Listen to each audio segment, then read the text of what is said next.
For the earliest Jedi, lightsabers weren't an option. Hidden deep within the core on the mysterious world of Tython, the Force users known as Jedi were capable of some pretty insane feats. When compared to the likes of Yoda and other High Republic Jedi, some of the early Tython masters like Dila Jen Morola were surprisingly powerful considering how primitive they were. They lived in a time before the Republic and over 25,000 years before Sheev Palpatine would bring about a new galactic empire. Since they hadn't yet discovered the process to create lightsabers, many of the Jedi of the era relied on the Force-imbued blades of the weapons master of Tython. These Durasteel swords were carefully forged by a Jedi master at the temple, specifically designated for arms and armament. The process was complicated and dangerous, but through careful attention to detail, weaponsmiths like Tem Madog were able to create swords that could channel the force powers of their wielders. With these powerful force-imbued blades in hand, the Jedi of Tython in the pre-Republic era became the most powerful beings in the core. But when the dark side invaders, the Rakata, descended on the world from the unknown territories,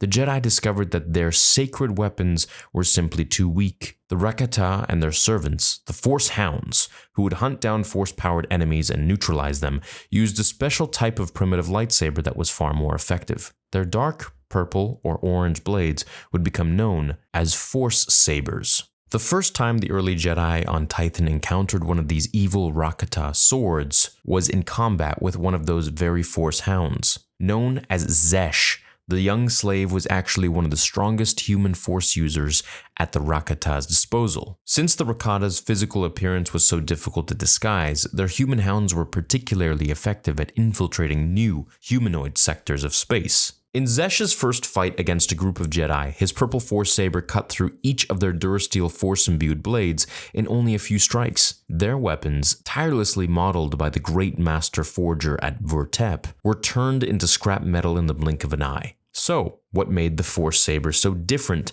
from Tem Madog's Force-imbued blades? Well, to be honest, the actual construction of these weapons were quite similar. You can think of the Force-imbued blades as the earliest predecessor of modern lightsabers, and the Force sabers as a natural next step in evolution. Like Force-imbued blades, the Force saber required a crystal to channel the Force into the weapon. But unlike the Tython sword, an actual physical blade wasn't forged onto the hilt of a Force saber.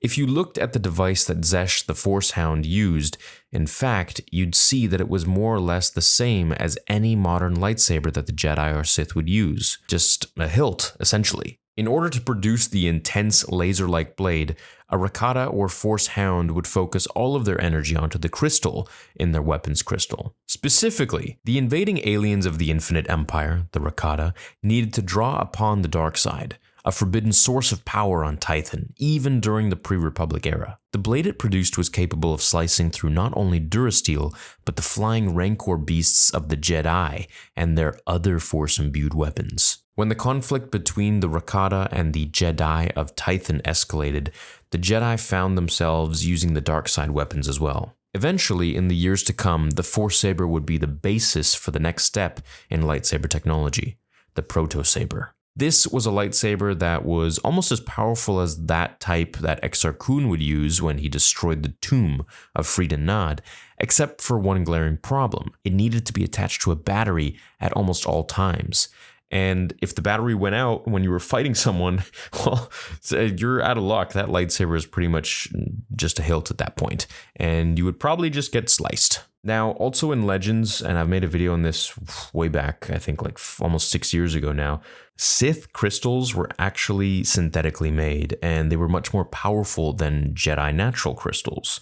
And one thing about them is that they could actually break through lightsaber blades, which was pretty cool. However, they were quite unstable, so they had their drawbacks too. So this sort of reminds me of that. Anyways, I hope you enjoyed this video about Force sabers, and I hope you have a great day or night wherever you are watching this in the galaxy.